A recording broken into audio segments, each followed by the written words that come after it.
Friend, इस video में हम लोग देखते हैं ऑस्ट्रेलिया महाद्वीप। मैप का हमारा अगला सीरीज है ये ऑस्ट्रेलिया महाद्वीप। ये देखो कहाँ है, ये है कहाँ, तो ये 0 डिग्री जैसे गुजर रही है इसके नीचे है, यानी ये दक्षिणी गोलार्ध में है। सबसे पहले इसको ध्यान रखना है। और दुनिया का सबसे छोटा महाद्वीप है, यानी 7वां है, और सबसे बड़ा द्वीप भी कह सकते हो इसको आप लोग। ऑस्ट्रेलिया विश्व का एकमात्र ऐसा महाद्वीप है जो एक राष्ट्र भी है, द्वीप भी है और महाद्वीप भी है। ठीक है, कॉन्टिनेंट भी है, कंट्री भी है और आइसलैंड भी है। तो और यहाँ पे ये क्या है, दक्षिणी गोलार्ध में है, साउथ हेमिस्फीयर में स्थित है ये। और यहाँ चलिए हम लोग एक एक करके इसको देखते हैं। सबसे पहले ये ध्यान रखिएगा, ऑस्ट्रेलिया जो महाद्वीप है इसके जो खोजने वाले थे वो एबेल तस्मोन थे और कैप्टन जेम्स कुक को इनको माना जाता है कि इन्होंने खोजा है। एक और यहाँ पे ध्यान रखना है, जो आप वर्ड सुनते होंगे। अच्छा, एक चीज़ और ध्यान रखिए, चलिए उसको हम लोग आगे देखेंगे। बट यहाँ पे ओशियानिया शब्द आप सुनते होंगे। ओशियानिया कोई एक स्टेट नहीं है, बल्कि अलग अलग द्वीपों का समूह, अलग अलग जो बंच है, एक ज्योग्राफिकल एरिया को हम लोग ओशियानिया कहते हैं। ओशियानिया जो वर्ड है वो 1831 में फ्रांसीसी रिसर्चर थे ड्यूमॉन्ट दी उर्विल, इनके द्वारा दिया गया था। इसमें ऑस्ट्रेलिया और इसके पास जो प्रशांत महासागर के आसपास द्वीप हैं, ये देख लो, छोटे छोटे, इन सबको मिलाकर ओशनिया कहा जाता है। इसके अंदर ऑस्ट्रेलिया, न्यूजीलैंड, न्यू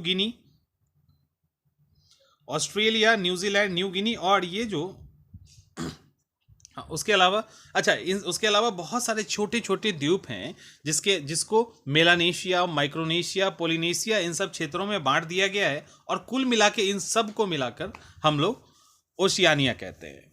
बस यही है। और इसमें आपको एक और दिखाते हैं, चलिए उस बड़े मैप में हम लोग देखते हैं। चलिए इसमें हम लोग देखने की कोशिश करते हैं। ये आप देखो, यहाँ पे नहीं दिखेगा, ये नीचे आप देख सकते हैं, ये तस्मानिया है, यानी ये वाला जो हिस्सा है वो तस्मानिया है। और ये ऑस्ट्रेलिया से बास जल संधि से अलग होता है। हम लोग मेन लैंड को पहले देखते हैं, थोड़ा सा इसको बड़ा कर लेते हैं, कुछ चीज़ें क्लियर दिखेंगी। जैसे आप यहाँ पर देख सकते हो, सबसे पहला जो हिस्सा है वो देखिए,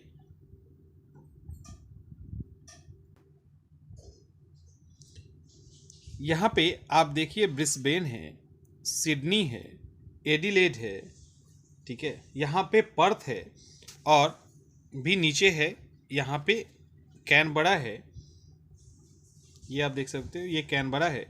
एडिलेड से पर्थ की तरफ ट्रेन रूट भी है, लंबी रूट में जानी जाती है। इसके अलावा जब हम लोग इसके अंदर और देखेंगे और चीज़ों को, इसके अलावा जब आप भारत का मॉनसून पढ़ते होंगे तो वहाँ दक्षिणी अपदोलन का सिद्धांत पढ़ते होंगे, और ये भी देखते होंगे कि ताहिती द्वीप की बात की जाती है और पोर्ट डार्विन की बात की जाती है। तो फ्रेंच पोलिनेशिया में ताहिती द्वीप है और पोर्ट डार्विन कहाँ है, ऑस्ट्रेलिया में, और यही है वो। ये देखिए, इन दोनों के एयर प्रेशर को देख के फिर डिसाइड किया जाता है कि मॉनसून सक्सेस होगा कि नहीं होगा। तो पोर्ट डार्विन यही है। उसके बाद ये जो आपको पेनिसुला दिख रहा है, इसको केप यॉर्क प्रायद्वीप भी कहते हैं, केप यॉर्क पेनिसुला भी कहते हैं। इसके बीच में यहाँ पे गल्फ ऑफ कारपेंट्रिया है, ठीक है, गल्फ ऑफ कारपेंट्रिया है। इसके अलावा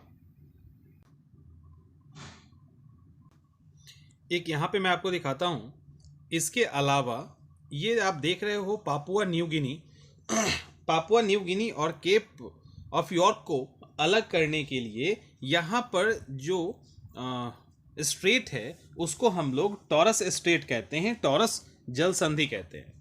एक यहाँ पे ये फैक्ट है। इसके अलावा यहाँ देख सकते हैं, यहाँ ऊपर में आराफुरा सागर है। उसके अलावा यहाँ जो छोटे छोटे जो थोड़े बहुत जानने हैं, वो जो जानना है वो है, ये जो जगह है यहाँ पे एनकाउंटर की खाड़ी है। जब आप एटलस खोलोगे तो यहाँ पे आपको एनकाउंटर की खाड़ी दिखेगी, और ये एनकाउंटर की खाड़ी के पास ही, थोड़ा सा इमेज में बड़ा कर देता हूँ, यहाँ पर आपको दिखेगा ये जो एनकाउंटर की खाड़ी है, इसी के पास डार्लिंग और मर्रे नदी है। ये एनकाउंटर खाड़ी के पास ही आके गिरती है, और ये जो मर्रे नदी है ये यहाँ पे आपको ये नदी दिख रही होगी, नदी जैसा स्ट्रक्चर, ये मर्रे है और इधर से डार्लिंग आती है। और ये जो मर्रे नदी है वो सबसे लंबी नदी है और इसी की सहायक डार्लिंग नदी है और यहाँ पे जाके गिर जाती है। उसके अलावा यहाँ पे जो जानना है आपको वो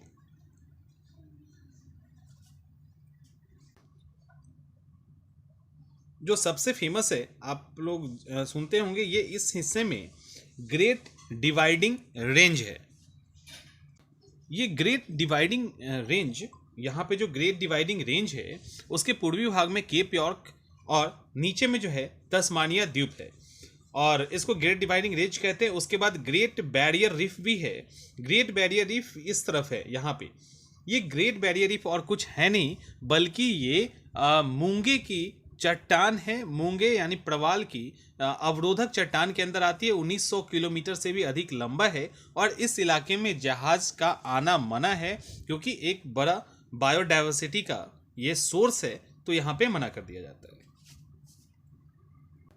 उसके अलावा जब आप इसका मैप खोलोगे तो आपको कुछ और चीज़ें दिखेंगी, जैसे ग्रेट विक्टोरिया मरुस्थल है कहाँ पे?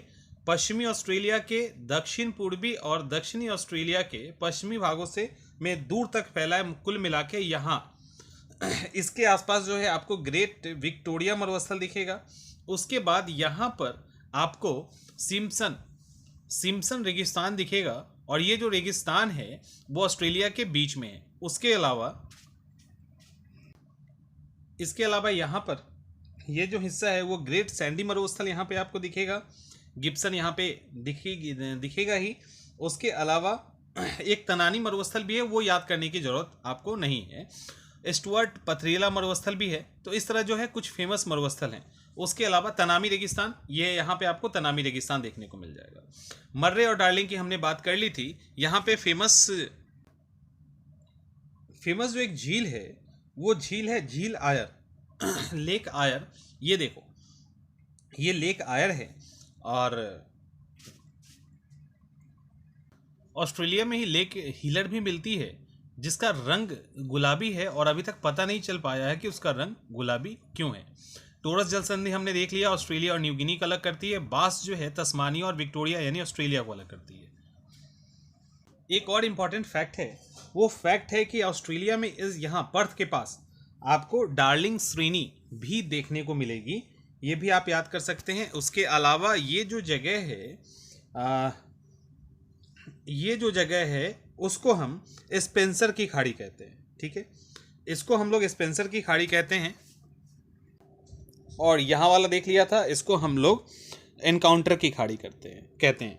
ये ग्रेट ऑस्ट्रेलियन बाइट है। क्वेश्चन इससे भी एक बार पूछा गया है। यहाँ अगर बात किया जाए तो सिडनी, ब्रिस्बेन, ठीक है, ये सिडनी है, कैनबरा है, एडिलेड है, पर्थ है, ये सब बंदरगाह के रूप में बंदरगाह वाला शहर है। एक और है ऑस्ट्रेलिया और न्यूजीलैंड, दोनों में जो घास का मैदान पाया जाता है उसको डाउन्स कहते हैं। और मकर रेखा, ट्रॉपिक ऑफ कैप्रिकॉर्न, ऑस्ट्रेलिया से होकर गुजरती है। ऑस्ट्रेलिया का राष्ट्रीय पशु कौन सा है? पता होगा, कंगारू। और मेरिनो भेड़ जो है वो ऑस्ट्रेलिया में ही मिलती है और इस भेड़ के ऊन के कारण ऊन का भी उत्पादन अच्छा होता है, क्वालिटी भी अच्छी होती है, इसके कारण इसको सुनहरा ऊन भी कहते हैं। उसके अलावा ऑस्ट्रेलिया में यहाँ पे आपको दिखेगा पर्थ और सिडनी के बीच, ये पर्थ है, एक तो एडिलेड चला जाता है, एक पर्थ से इधर होके हुए सिडनी जाता है। पर्थ से सिडनी के बीच एक ऑस्ट्रेलिया का सबसे लंबा रेल मार्ग गुजरता है जिसको ट्रांस कॉन्टिनेंटल रेल मार्ग कहते हैं। वो पर्थ टू सिडनी जाता है। यहाँ पे सिडनी है। और दक्षिण का ब्रिटेन, न्यूजीलैंड को भी कहा जाता है। कीवी पक्षी न्यूजीलैंड की पक्षी है। एक बार फिर से एक्सप्लेन कर देता हूँ मैं फटाफट। वो है केप यॉर्क प्रायद्वीप, ये है गल्फ और कारपेंट्रिया की खाड़ी यहाँ पे है। टॉरस स्ट्रेट इसके ऊपर में है। टॉरस स्ट्रेट जो केप यॉर्क और New Guinea, Papua New Guinea को अलग करती है। उसके बाद पोर्ट डार्विन यहाँ पर है जिससे ताहिती द्वीप के बीच का हम लोग एटमॉस्फेयर मानसून सक्सेस करेगा कि नहीं, दोनों का एयर प्रेशर देखते हैं। यहाँ पे ग्रेट डिवाइडिंग रेंज है, ग्रेट डिवाइडिंग रेंज है, और यहाँ पे ग्रेट बैरियर रीफ है जो कोरल रीफ है, यहाँ पे डार्लिंग श्रेणी है। इसके अलावा ये जो जगह है, यहाँ ये जो जगह है वो ग्रेट विक्टोरियल मरुस्थल है। उसके अलावा ऊपर में गिब्सन है, यहाँ पे सैंडी है, यहाँ पर सिम्पसन मरुस्थल है। मर्रे और डार्लिंग, यहाँ पे डार्लिंग नदी ऐसे आती है और मर्रे यहाँ पे आती है और ये मिल जाती है, सॉरी डार्लिंग और मर्रे, ठीक है। तो सबसे लंबी जो नदी है वो मर्रे नदी है, ऐसे आती है और डार्लिंग यहाँ पे आके इससे मिल जाती है, सहायक नदी के रूप में है। और यहाँ पे ये जो झील आपको दिख रहा है, झील आयर है। तो ये सब वो फैक्ट है जिससे क्वेश्चन आपके सामने आते रहते हैं। आप अब अगर एटलस उठाओगे तो आपको जगह स्पॉट्स खोजने में दिक्कत नहीं होगा, एक बार उसको देख लीजिएगा, उससे फ़ायदा होगा। इसके अलावा बहुत सारा यहाँ पे बास स्ट्रेट हमने कर ही लिया है जो तस्मानिया को अलग करता है। तो ये आपके पास ऑस्ट्रेलिया से रिलेटेड फैक्ट हो गया, और फिर हम अपने सीरीज़ को भी कंटिन्यू ही रखेंगे जब तक कि पूरा इंडिया, बिहार जो भी और स्टेट है सबको एक एक करके क्लियर ना कर लें।